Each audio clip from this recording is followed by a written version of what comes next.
Good morning, good afternoon, good day, everyone. This is session 10 of MOOC 8, Regulatory and Tax Treatment, or as I like to call it, how to do interesting things in cryptocurrencies and not go to jail. We have actually a good set of questions. I'm going to try and answer them to the best of my capabilities. And then if we have some time left, we'll discuss the other developments in the space, the SegWit 2x cancellation and so on, because I know that's pretty exciting stuff. But let's do the session that we are supposed to be doing this week, and then we'll see if we'll leave some time left for the other topics. All right, first question. If all government spending was visible on a public blockchain, citizens could make sure their taxes were being spent as promised, right? Could this also work for aid money in order to ensure that 100% of the money goes to the intended causes? I love this question. This is actually, I think, a great long-term use of blockchain and cryptocurrencies. There are, and I think it makes sense to happen first before you actually see it in private companies. There are certain types of organizations, of which the single most visible ones are governments and charities, where there's an expectation of transparency, where the users, whether they're the citizens or the people who are contributing money, expect that they should be able to see where the money is being spent and what it was spent on. Arguably, the same exists for private companies. We'll come back to that. But certainly for governments and charities, this is a natural and logical expectation. In practice, though, it's still a process that is between partially effective to not effective at all. So with more developed governments and regulatory regimes, they release a reasonable amount of data, usually though at the aggregate level, and they usually have Freedom of Information Acts type legislation where you can request data and it usually comes back, sometimes with some things crossed out. This, however, is a very manually intensive process for governments and usually is at a pretty high level of summary, or if you're pulling the granular data, then you have to pull it back together. It's not a great way to get a handle on things. And so even in, I think, advanced economies and advanced governments, there's significant inefficiencies in how governmental money is spent and possible misallocation of resources, and not a great way for the citizens to keep their government, in check. If you go all the way to the other end of the spectrum to poorly governed countries and governments with weak internal auditing and governance regimes, huge amounts of the citizens' money is wasted, misallocated, gone to corrupt purposes, misproductively used, and so on. So government is the first place you could say to people, sure, you're spending the money or making decisions about spending the money, but you should be wholly transparent about how you spend it. Right? It's the citizens' money. There's a public right to information. And if you went to a model that said money coming in and money going out needs to be visible on a blockchain, that the default isn't that the contract is somewhere in a government office and you have to make a request to get it and then decide what you're going to do with it. But the default is that this information is out there at all times on a public blockchain. I think that's going to be a great model. And what you'll see is not only any particular citizen could look up any particular topic, but you could actually have automated software running against these chains and producing whatever reports are people would like to see, regardless of whatever reports the governments are providing. A similar topic would apply for charities. Again, regimes vary, but let's say in the United States, charities do have to report something like a financial statement and make it publicly accessible. It's Regulation 990 of the IRS. And, there's some countries, some of the Scandinavian countries are even more advanced in this topic. They can, people's personal tax returns are available. You can see how much tax every citizen paid. That feels uncomfortable in other countries. And so it's a cultural question and one thing you get used to. In aggregate, the trend is moving towards more transparency. There are some interesting things that I've seen in the last few years in Silicon Valley, where certain startups, which are private companies, which have no obligation to disclose any information to anyone, who would under normal circumstances say, it's super important that nobody sees our confidential data, have linked up to public dashboards where anyone, particularly a potential customer, but anyone, can see how they're doing, see how their revenue is, see how many new customers are signing up, and so on. Things that people used to think are super state secrets at the company level and try and keep internally. And it's been interesting because, nothing obviously bad has happened to these companies. The companies are saying they're doing it in order to give confidence to their future customers that they're working with a transparent firm and can see what's going on and can see that they're doing okay. So it's very interesting. I would feel slightly uncomfortable at this stage as saying like every piece of data should be hanging out there publicly visible. But I do think the trend will go more in that direction. Now, say one last thing. Early in my career, I was a management consultant, and one of the types of projects that we had to do was competitive benchmarking. And so you'd collect a bunch of primary and secondary information about a company's competitors and put together these reports, and you can actually manage to pull together quite a bit of information, surprisingly, from bits and pieces that are publicly available, and you pull them all together, and suddenly you get a pretty clear picture of what their competitors are doing.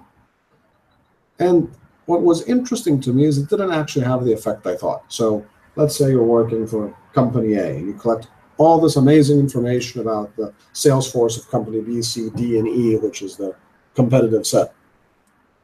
Everyone is super wowed the first hour. Oh my God, we know this, we know that, we know this other thing. This is amazing information. And then a week later, a month later, a year later, it's not clear why this was particularly useful.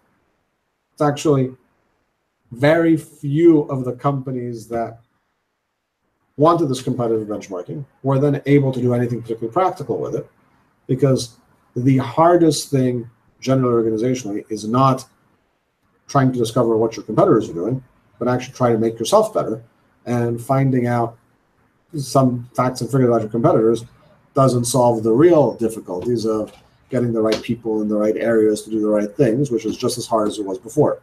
And so even very detailed information that people would consider to be sensitive to some degree turns out to be less useful to your competition than you think, which means maybe some of the benefits of transparency are understated, or maybe the cost of transparency are overstated, and so maybe we'll see more transparency. I think we will see more transparency over time.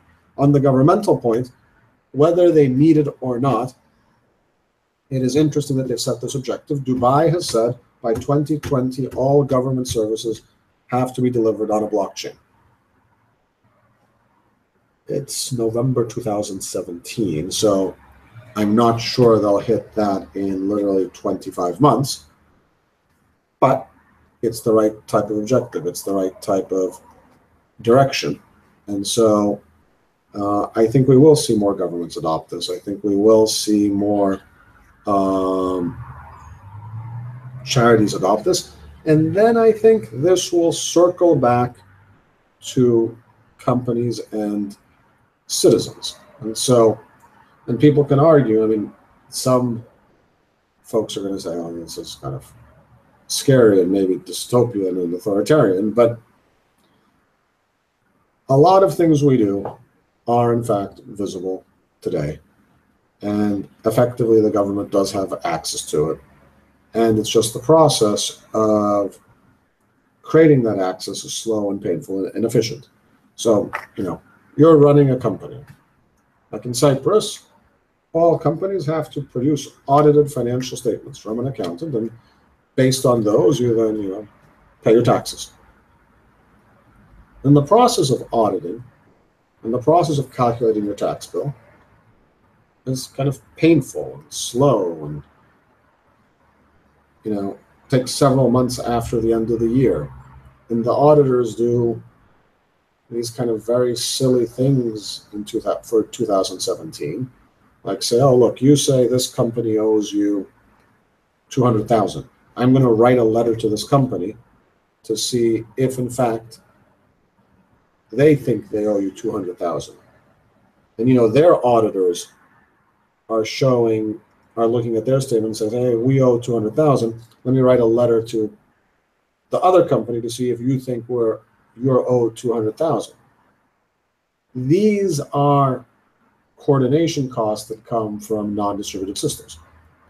If the transactions we did for that 200,000 were shown on both books and in a blockchain simultaneously, our books would always be in sync instantly. Audits would be much, much faster, and in fact, would be continuous. They could be running on a continuous automated basis, and things would be kept in sync. Yeah, I owe you 200,000, you owe me. I owe you 200,000, you are owed 200,000 from me. And I think we will head in that direction over time. Now, complicated regulations aren't in place. The blockchains that will do this are not in place. I mean, this is literally the type of thing that you would be sitting there in 1993 and saying, I will be streaming movies over the internet. And in 1993, no one had any idea how they were going to stream movies through the internet, other than theoretically, if you have the internet and it's just moving data and movies are just data, someday you'll move data over the internet. But at that point, you don't have the routers that can do it, the switches that can do it, the encoding protocols that can do it, the computers that can process it, the GPUs that can process it, the CPUs that can process it, the memory, the bandwidth, the writes, or any of the pieces in place to do it, except that someday it's theoretically possible. This is where accounting over the blockchain, auditing over the blockchain, the triple entry accounting that people talk about, that's kind of like the triple entry in your books and your counterparty's books and on the blockchain all at the same time. I'm pretty sure it will happen ultimately. And for it to happen, 30 things need to change, of which no one actually knows the solution yet, except that conceptually it should be possible. So I think we'll see this. I think it'll be good for transparency. I think it'll be very good for efficiency. And I think it'll generally be good for the world. Okay, next question. Bitcoin by its nature is decentralized. How can someone decide on what country's laws to apply? How can a tax authority enforce taxation? Similar as the second part of the same question. It is easy enough to sign a transaction to prove ownership if you wanted to, but how would a tax authority prove ownership on the basis of tax enforcement? So this is a great question. It is going to be one of the major challenges of all types of decentralized systems. I think there are answers to some degree, but it's complicated. So let's start with the basic answer. And let's say I'm not trying to implement tax fraud. I'm honest. I have a Bitcoin. I have the private key to the Bitcoin. Where does that Bitcoin live? It's true, it could live anywhere, right? That Bitcoin could be, you could access it with your private key from wherever. On the other hand, I likely do not live everywhere, right? I live in California, or I live in London, or I live in Cyprus. So assuming I'm not trying to hide my transaction, the question of jurisdiction is not going to be determined by the decentralized nature of Bitcoin, but by the tax-paying entity. And so if it's owned by Antonis Polemitis, an individual, we're going to look at where does Antonis Polemitis have tax residency, or if it's owned by Antonis Polemitis Limited, a company, where does that company have tax residency? And then I think the rest of the issues follow naturally. Someone say, well, yeah, but maybe people are going to cheat. Maybe people are going to not declare their Bitcoins, and that's where the problem's going to come. Tricky, because most mechanisms by which you're going to buy a digital currency today, a cryptocurrency, really involve running through the existing fiat system that's very well tracked, right? So you send money to Bitstamp, you buy coins on Bitstamp, well, that money came from somewhere, and so they know it's you. This is how governments have more or less gotten a hold of this, because they say, well, we're not going to regulate Bitcoin, but we'll regulate the exchanges. We will regulate what they call the on and off ramps to buying the digital currency. And so this actually means there is a record. There is a way to check who bought it, and there's a trail back to you. So I think that's pretty well covered. So you say, well, I'm not going to get my Bitcoins through the exchange. All right, well, where are you going to get them from, right? Let's say I'm going to get them from my employer, but then my employer is then violating the law by not properly reporting payroll taxes and all of that. And so, most reputable employers aren't going to do that. Oh, okay, I'm going to go through local Bitcoins and go get them in exchange for cash. Sure, there's going to be some of that, but it's self-limiting. I don't think I would necessarily be hugely comfortable saying, yeah, I'm going to show up with 20 grand of cash and meet someone in person and hope I get Ether in exchange. I mean, you're taking on risk there, right? You're taking on physical risk. And all you're doing is moving the problem to, where do you get the cash from, right? Because in order to do this at any scale, you have to have access to cash. If in order to have access to cash, you're back to the same problem just earlier in the cycle. And what you're already seeing in the United States, which will happen everywhere, you have federal enforcement agents running themselves into these decentralized exchanges, and you might be exchanging cash with someone from the FBI, and then they'll know who you are. I mean, so of course there is going to be tax evasion in cryptocurrencies, but I don't think necessarily any more than you have in traditional currencies, arguably less, because arguably a blockchain is a much worse place to go commit tax evasion than cash, because cash doesn't leave that much of a trail. Cryptocurrency leaves a very detailed trail. So even if you successfully do the first, third, fourth, fifth, 10th transfer, if at some point in the line someone makes a mistake and it's tied back, then you can follow the chain all the way through. So I actually don't think cryptocurrencies are a particularly good way. I mean, despite the popular belief, right? Like if you read the media, oh, it's going to be untraceable money and no one's going to pay their taxes. I think it's arguably a pretty horrible way to try not to pay your taxes, because you're leaving a permanent record of all time of how you committed tax fraud, and someday someone will come back and find you. So I do not recommend you try not to pay your taxes using cryptocurrencies. Now, these are the parts where I think this question doesn't apply. Let me tell you a couple of areas where it does apply that are interesting but will also get resolved. I am doing an ICO. It's open to people from all over the world.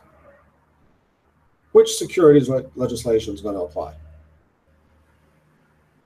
Don't know, right? Nobody knows.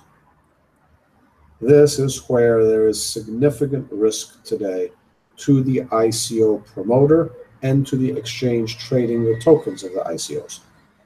The head of the Securities and Exchange Commission yesterday said, I haven't seen an ICO yet that doesn't have the hallmark of a security. That is a very tough warning shot, because that means he is saying he considers pretty much any ICO he's seen to be a security, and since none of these ICOs have followed any of the securities legislations, that means someone can come back and say, you know, you are selling an unregistered security.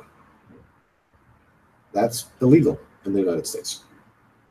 And people are doing all types of funky things to try and change jurisdictions, change venues. I think it's going to be generally too cute. I don't think it's going to work. So, you know, Tezos, they did their ICO, and I think they did it for regulatory coverage. They said, oh, it's a donation to a Swiss foundation that's independent. So all this money went into the Swiss foundation. And then the guys running the foundation are like, well, yeah, we're an independent Swiss foundation. Why are you bothering us? And then the guys that started this, oh, well, that's not, we didn't exactly mean it that way. And by the way, we are taking the position that this stuff was a donation. And then it was, someone did a great article the other day where they quoted the Tezos guys, like, oh, it was a donation. It's like when you give it to NPR and you get a tote bag. And then they quoted Tim Draper, who had bought a lot of Tezos tokens, like, what donation? No, I bought the token. So here you have one of the most visible ICOs with 234 million raised and major venture capitalists investing in it. And the ICO promoter and one of the major investors are giving contradictory interviews about what happened. Did they buy a token? Was that token a security? Was this activity a donation? Certainly, I don't think the people buying the token thought they were making a donation to Tezos, even if it said that somewhere in the fine print, right? It's a completely unreasonable thing to believe. So, in the bucket of things that are currently highly risky, regulatorily, ICOs are definitely in that bucket. ICOs are in the regulatory stage that Bitcoin and Bitcoin exchanges were in the 2011 to 2013 timeframe. It was brand new and shiny. Everyone was like, ooh, I have this new thing and I'm going to play around with it. It felt like funny money, I believe, to be honest. I mean, look at Mt. Gox. They used to trade playing cards and they started trading Bitcoins. It's imaginary internet money. And what happened is, eventually the regulators showed up and said, no, this is interesting. What are you guys doing here? Well, we're taking cash and buying this commodity type thing, and then we're selling and buying them and distributing cash back and all that. Yeah, you know, you're kind of a money service business, or you're a money transmitter. And if that's what you were, that actually means you had to follow these regulations, and you had to imply these anti-money laundering regulations, and these are your customer regulations, and you didn't, and we're going to sue you, and in some cases put you in jail. And some of the early innovators in the space ended up in jail, which little over rough, because, you know, There's very big banks that have violated anti-money laundering regulations, and nobody ends up in jail. But understandable, I think, because the regulators are making a point that says, yeah, okay, this is this new area, and it's exciting and shiny and new, but you're still going to play by our rules. I think the same thing's going to happen with ICOs. I think people are going to come back. Right now, it's very bubbly. It's very visible. I believe the term ICO was a horrible idea. I mean, horrible idea. Why? Why did people pick ICOs? Because, oh, it sounds very smart. It sounds like an IPO, right? Initial public offering, initial coin offering. Initial public offerings are extremely highly regulated. So you're coming and saying, you're waving a red flag in front of regulators and saying, I am doing something that I myself am saying is kind of like an IPO. And by the way, I haven't done very much regulatorily. So I will be very surprised if some people who are doing ICOs don't find in front of them regulators saying, this was an unregistered, unlicensed securities offering, and you've violated half a dozen securities laws. And I don't think the question of jurisdiction is going to help. I think the question of jurisdiction is going to hurt. What do I mean by that?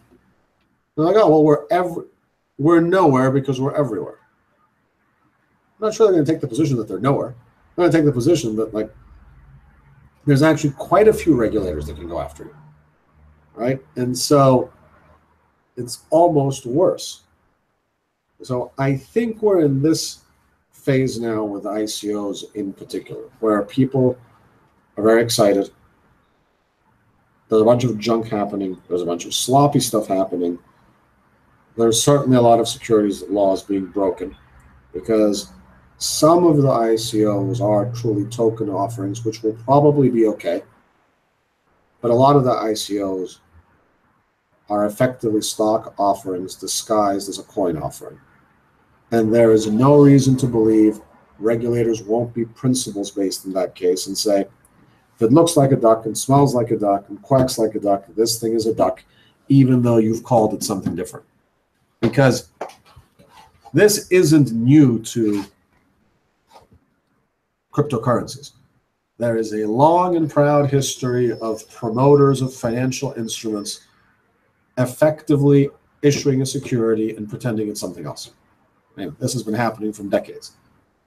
People say, oh, I will give you a piece of land in an orange grove whose value will be determined by how many oranges we sell from that orange grove or something, right? Courts have come back and said, well, yeah, you didn't call this a stock, you called it something else, but this is effectively, you have issued a security in this orange grove. And if you did, here are the rules by which we issue securities. This is not to say that the rules for issuing securities don't need improvement. They do. It is not to say that they should be more efficient. They should be. It is not to say that they should be more risk-based and allow for different amounts of issuances and different amounts of investment, different access to different types of people. All these things should and ultimately will happen. It doesn't mean securities don't have to think through some type of cross-jurisdiction issues. I suspect how this will happen is ultimately by something like passporting or reciprocity, right? Like the EU will eventually come up with some rules for ICOs, and then the US will come up with some rules. And then maybe they'll agree that they'll respect each other's rules, and maybe they'll put Singapore in, and maybe some other countries will be like, look, I'm not going to develop my own rules, but I'll adopt the EU's rules. But it's going to be messy, it's going to be slow, it's going to involve governments, and I believe 60-40, not 90-10, but 60-40, that we haven't seen the end of regulation and we're off into the exciting world of cyberspace. I think we're going to see a wave of enforcement come. And we've seen this before, not just in the crypto space. We saw this with the internet. In the early days of the internet, it was going to be cyberspace, a land without laws, a land outside of national jurisdiction, a land where we're going to do these things without the constraints of government. That did not turn out to be true. And the reason it did not turn out to be true, that cyberspace is not in fact cyberspace. Cyberspace is firmly rooted in physical space, in meat space. The servers are somewhere on planet Earth. The people typing into the servers are also somewhere on planet Earth. And to the degree we are still meat space based, that still gives the opportunity for someone who has the power to imprison you, to find you and threaten you with imprisonment or actually imprison you, in which case rules do still apply. There is some point in the far future or medium future where you will have completely ethereal entities, right? Some AI sitting in offshore waters, or some AI floating in a satellite. And those might legitimately claim to be stateless. Right? And say, look, I'm not bound by any jurisdiction. Fair enough. But we're not there yet. And even when we get there, it's still not as good as it sounds. Because you are this AI living on a ship in international waters. You're stateless. You're not reporting to a tax authority. Okay, that's great. But states provide physical security. And so if you're this highly profitable AI hanging out there, there's a risk that someone rolls up and just takes you, right?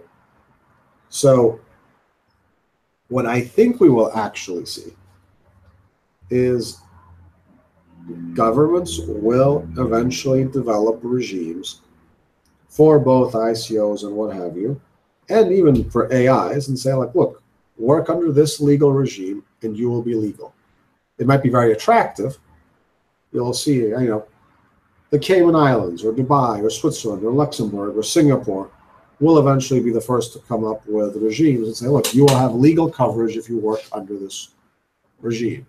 Or you, AI of the future, can get residency in Switzerland and pay me 3% taxes, but you have physical residency and we will protect your servers and blah, blah, blah, blah, blah, blah, blah. So I think we're a long way from getting rid of jurisdictions and governments. And then I'll leave you with like the most complicated jurisdiction question I heard, which ultimately will be fixed by changing of laws and practice. But I taught a continuing legal education course 3 years ago with a big law firm in the States about cryptocurrencies and pension funds, which sounds like an obscure, boring topic, but actually got really interesting because there's all types of regulation about pension funds. And the one that I'm going to tell you right now has to do with certain pension funds in the US can only invest in assets that have a US nexus. In other words, that are located in the US. So can such a pension fund buy a Bitcoin? Who knows? Where is a Bitcoin? So if it takes direct ownership of a Bitcoin, note this, right? The fund has a nexus, and the pension fund is in the US, but that's not what the law says. The law doesn't say, where's the pension fund? It says, where's the asset? So where is a Bitcoin? Right? Simultaneously everywhere and nowhere, right? Like it's in the ledger that's running on my computer here in Cyprus and someone else's computer in New York and Singapore and Jakarta and South Africa and everywhere else. So that's not helpful. Is it where the private key is? Okay, that sounds more plausible. Well, where's the private key? The private key is just a series of numbers. Right? If I pick up the phone and tell it to someone in China and I have it and the person in China also has it, Has the asset moved to China? Not clear, right? This is really questions that have not previously come up because there have not been assets this decentralized before. How I suspect this gets resolved is that a pension fund that is subject to this regime that wants to directly buy a Bitcoin is not going to own the underlying Bitcoin. They will probably buy an ETF or some other security that indirectly holds the Bitcoin, so they can say, look, this ETF is registered in Delaware and has a US nexus. But in the interim period, where we have regulations that were built without this in mind, you're going to have thousands of national regulations.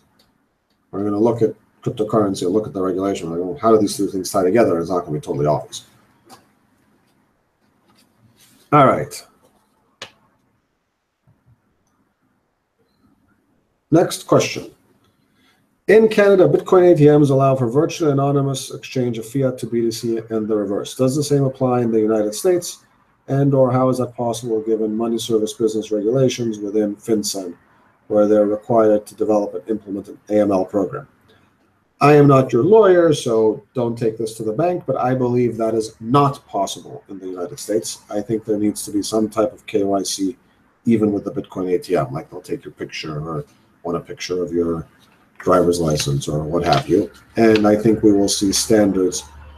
I think we will see standards for how those things develop. I would be very, very skeptical in the United States that has been crystal clear that exchanges are money service businesses and FinCEN regulation applies to them. I'd be very, very skeptical of convincing yourself that that can happen without KYC. I think it's going to need KYC. Next question. We're on the verge of technology that will allow completely private anonymous transactions. So what's stopping from regulators from claiming that anyone owning Xcoin, Dash, Monero, Zcash is in violation of anti-money laundering laws? Interesting, right? Like this is the question we came to before. This one's still untapped territory. The on-ramp, off-ramp question still exists. So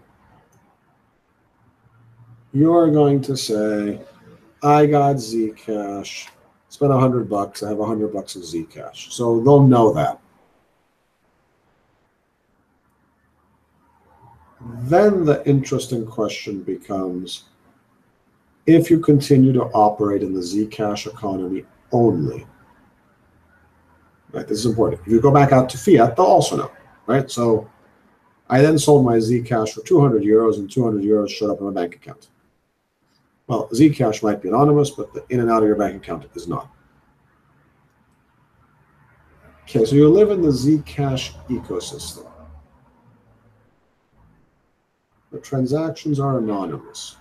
Okay, true. As far as we know, right? Still, zero knowledge proofs are still pretty exciting and new stuff. But at some point, in order to do something fun, useful, or practical with your Zcash, you're going to convert it to goods and services, right? So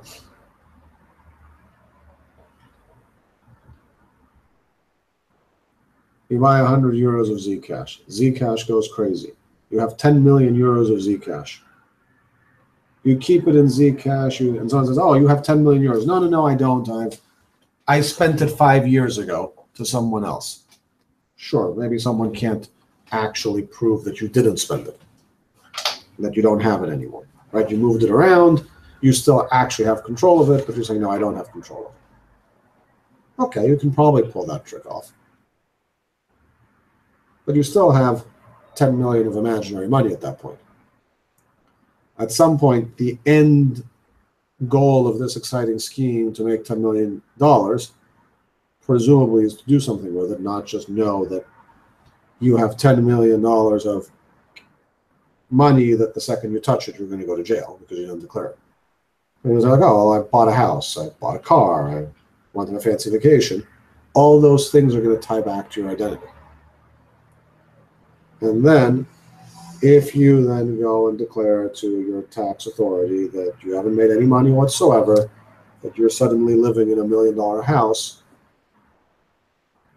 where'd the money come from the house? What's the transaction that moved the house into your hands? What's the transaction that bought you the Ferrari?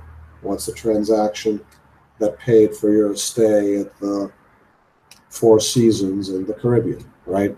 So even anonymous coins, I think, are of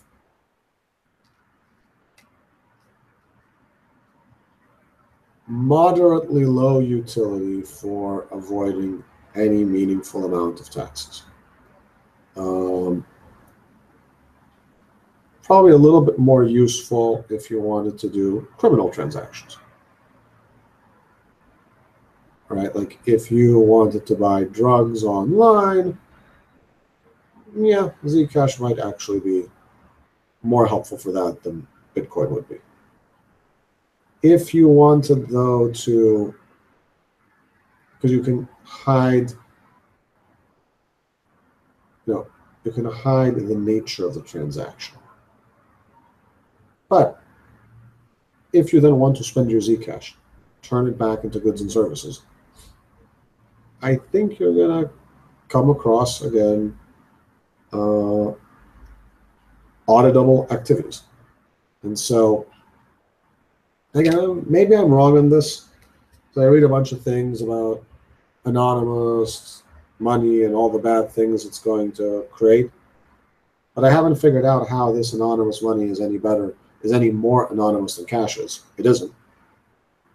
And there's a long and exciting history of tax authorities busting people who are making a lot of money in cash and not reporting it. Right? Like restaurants. A lot of restaurants wouldn't declare all, cash-only restaurants don't declare all their income. Well, what do tax authorities do? If they suspect that some restaurant looks out of line, they'll actually send someone to sit across from for a day and count the number of customers and say, oh, this restaurant should be making $2,000 a day, and it's saying it's making $200 a day. So we are still meat space based, right? Like we live, breathe, are housed, consume in the physical world. And to the degree that's true, any exciting sort of criminal scheme that ends up with you getting any benefit out of it, I think is going to leave a trace. And so I continue to believe that from a regulatory perspective, concerns about how much digital currency is going to allow people to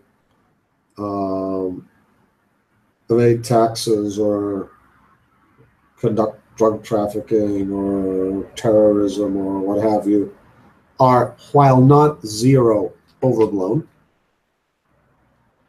I think from a individual side, it's a really bad idea to think you can use cryptocurrencies or ICOs or anything to avoid regulations. I think your expectation should be that the same regulations apply, and the government will find a way to make them apply until proven otherwise. Leaving aside the ethical implications of you shouldn't be doing this, purely practically, I don't think you should assume you can get away with anything, and nor should you. And third, circling back to governments, I think governments should be principles-based. I don't think they need actually new legislation for either cryptocurrency or ICOs. ICOs, they might need something to make it easier to do an ICO, not to make it harder. But you don't need new, harder legislation for digital currency. I think the US has been principles-based in this case, right? The IRS says it's a commodity, capital gains and losses apply. FinCEN says, all right, it's a money service business if you are running an exchange. So here are the regulations that apply. So they've, on the whole, have not made digital currency specific regulations. They've said, here are the principles by which we regulate things that look like this. So we're going to regulate it this way as well. And so I think mostly that's how it's going to play out. And neither the exciting thoughts that this will be outside of government's hands or the fears that this is going to lead to some societal collapse because it's going to be outside of government hands, I don't think either of those things are going to be true. I think it's going to be most people in most countries most of the time are fundamentally honest anyway. And in most circumstances I can think of, it's hard to do anything particularly illegal with blockchains and digital currency anyway. So I think this is going to be mostly a nothing burger. It's going to be more or less like the existing system. And therefore, if you're thinking about, I mean, here's the don't go to jail piece. The one thing that is different about cryptocurrency versus internet businesses, internet businesses tended to be clearly about information distribution. Laws on information distribution tend to be lightweight, and in certain countries like the United States, information is constitutionally protected. So you want to go and say weird and strange things on your website, you have a First Amendment right to do so. So it's very hard for anyone to come and say, stop it. So that's why internet businesses were very, very permissionless. They kind of ran underneath the protection of information and speech. A lot of people try to make the case that Bitcoin is also just speech. It's just math. It's just a series of numbers and letters. It's just speech. But I think in most cases, governments are going to come back and say, yeah, it's also a financial product. And financial products tend to be regulated. And they tend to be regulated for good reasons, right? Like, it's not like these regulations came in because there used to be a golden age where financial transactions and securities transactions were very wonderful and nothing went wrong, and then people decided to add regulations. The regulations came because, well, the state needs to collect taxes, or people scammed other people with securities offerings, or banks, collapsed and took people's savings with them. And regulations are by nature imperfect, but a completely unregulated financial system, in my opinion, and maybe I'm too traditionalist, would hardly be perfect. It would lead to plenty of people taking advantage of other people.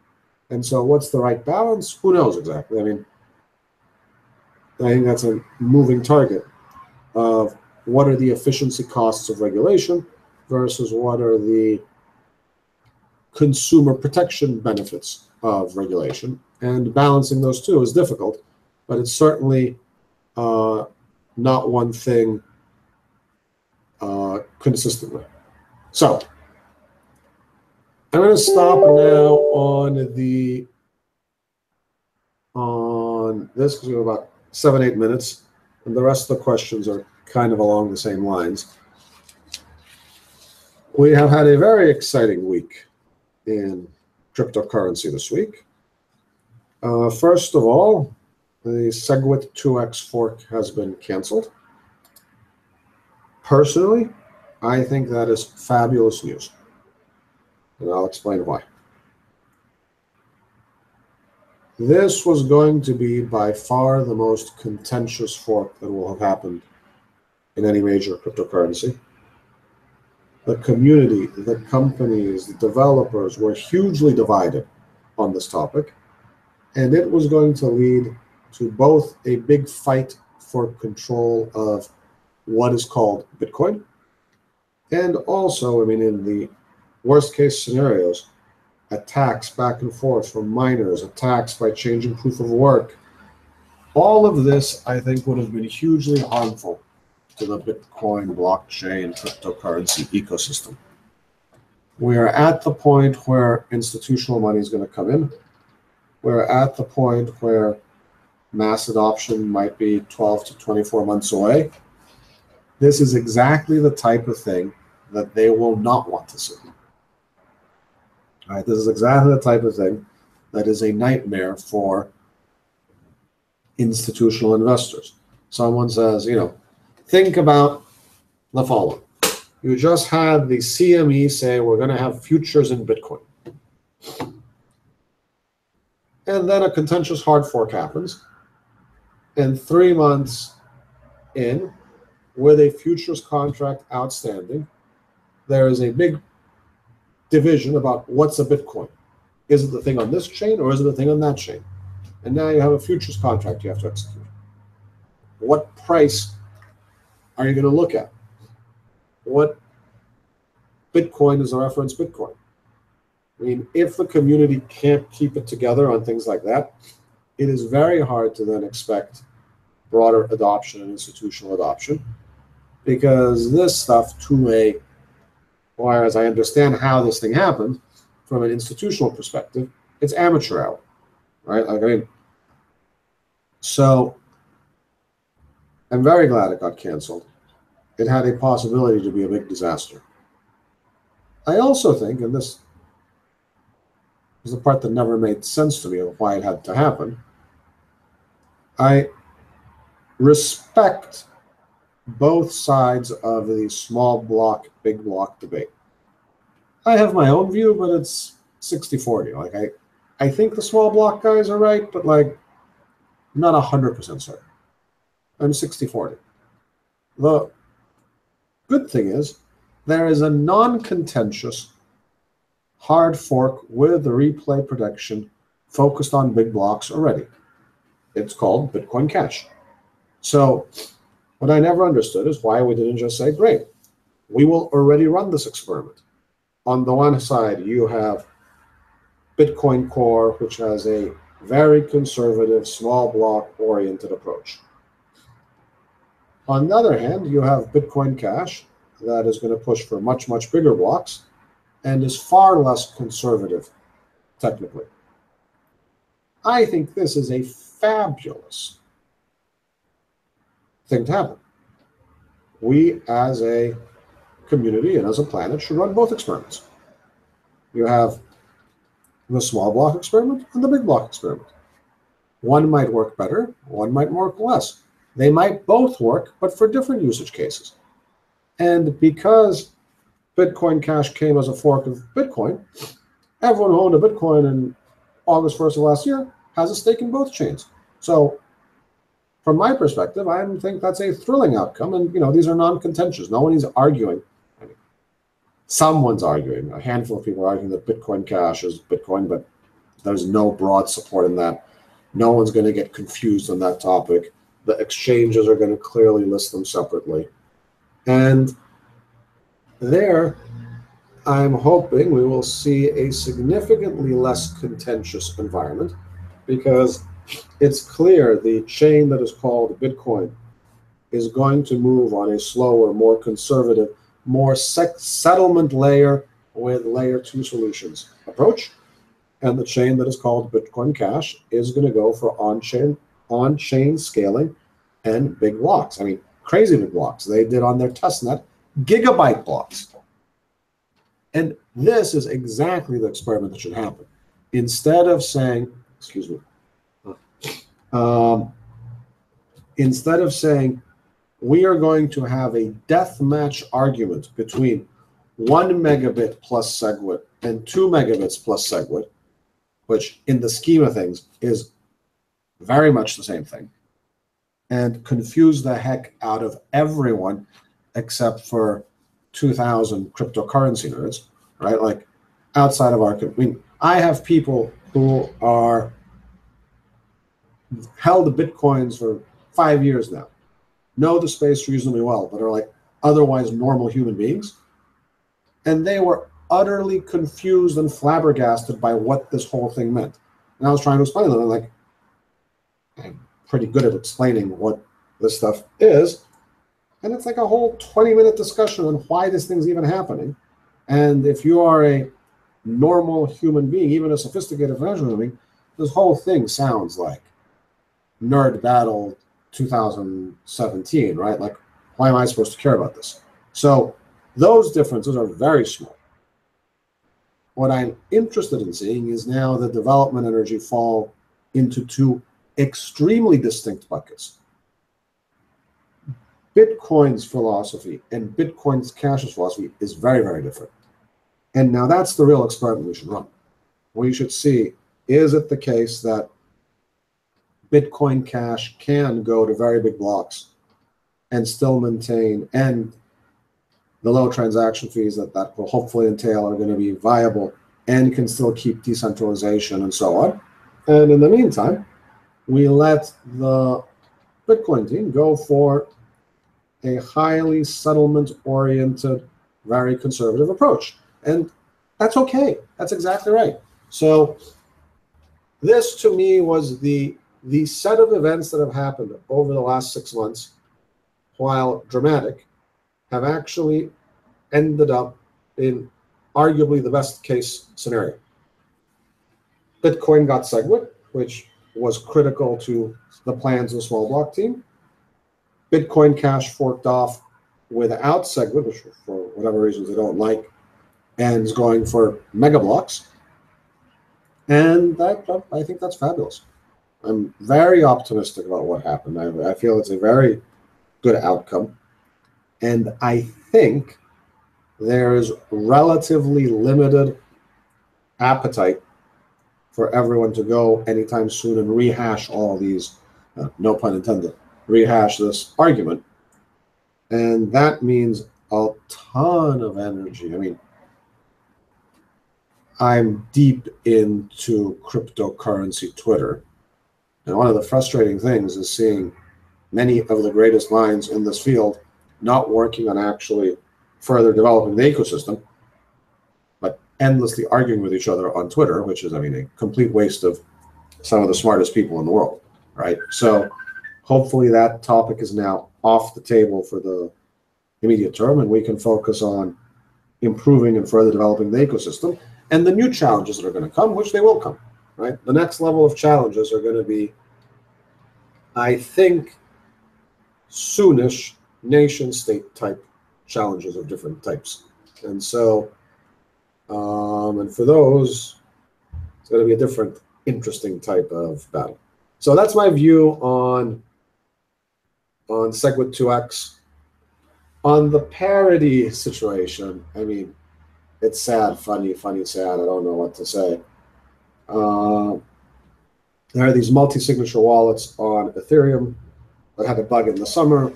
They fixed the bug, but effectively didn't fix it in practice, and someone, quote unquote, accidentally locked up hundreds of millions of dollars of Ethereum, and there really is no way to get it back.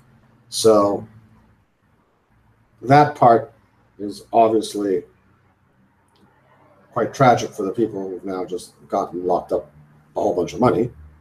And then the interesting question is the governance question. Will Ethereum hard fork again to reverse this as it did with the DAO?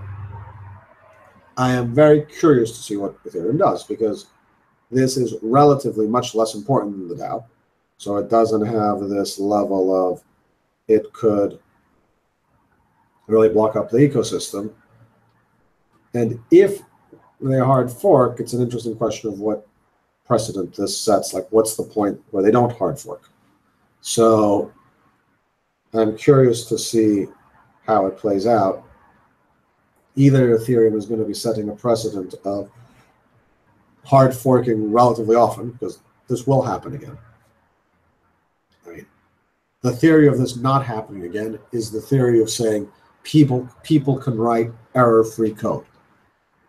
The history of computer science is that people do not write error-free code, and they're not going to start now. Not when you have a permissionless system where lots of people around the world are writing code. Not everyone's going to write error-free code. So either you will set a precedent where Ethereum is hard forking often to fix mistakes, and then what's the governance and when do you decide to fix it? Or some people, unfortunately, are going to lose a bunch of money. A lot of that came from a recent ICO, so it's money that was in a speculative instrument to begin with, but it's still going to be very frustrating to say, here is a couple $100 million and it's just frozen and it's there and I can't get to it. So, I mean, you don't want to You don't want to see that. I mean, it's just human suffering, really, for no good reason. And so it's going to be interesting to see how that plays out. I'm curious. The parity error itself is not in and of itself interesting. It's just a programming error, which will happen time and time again with smart contracts. What's going to be interesting is how Ethereum handles the governance challenge and what position they come up with and say, like, yeah, this is still pretty important, and we're going to try and solve it with a hard fork, or say, you know what? We did it once for the DAO. It was super, super important. We're done. We're not doing this again. Because whatever decision they take now, I think, is going to be close to setting the precedent going forward. You know, the DAO, you can say it was a one-time thing. It's not a precedent. If you do it second time, pretty close to saying, well, you'll probably do it a third time, and a fourth time, and a fifth time. And if you cut it off and say, I'm not doing this anymore, then it might not be, it might be a different type of precedent. So that's my view on those two topics. We are out of time for this week. Thank you, everyone. This was a very good session. Actually, and I'm very glad to see this, sometimes the regulations session, people think it's boring and not a lot of people show up, but I actually think it's very important in this space. And it's not boring. It's actually intellectually quite interesting to think about what these topics mean. And important, if you're going to be active in this space, you need to have, here's my closing message. Some of us might be lawyers, but I am not a lawyer. I am not a securities lawyer. I am not a tax lawyer. It is not my expectation that I can learn enough about regulation to say, I am going to correctly handle regulation for my cryptocurrency startup, right? What I feel I have, and I think what you should aim to have, is enough self-awareness to say, this thing feels, smells, looks like something that is regulated if I was doing it in US dollars or in euros or with stocks. Therefore, before I go jump into it, let me find the lawyer and ask them what they think, right? That's what you should aim for, to just have your warning indicators, your safety signals, and say, hey, I'm heading into potentially dangerous territory here. Let me get professional advice and guidance to make sure that I am not, in fact, putting myself unnecessarily in financial or penal risk. So that's my message, my closing message from today. Have a great weekend, everyone, and we will be back next week.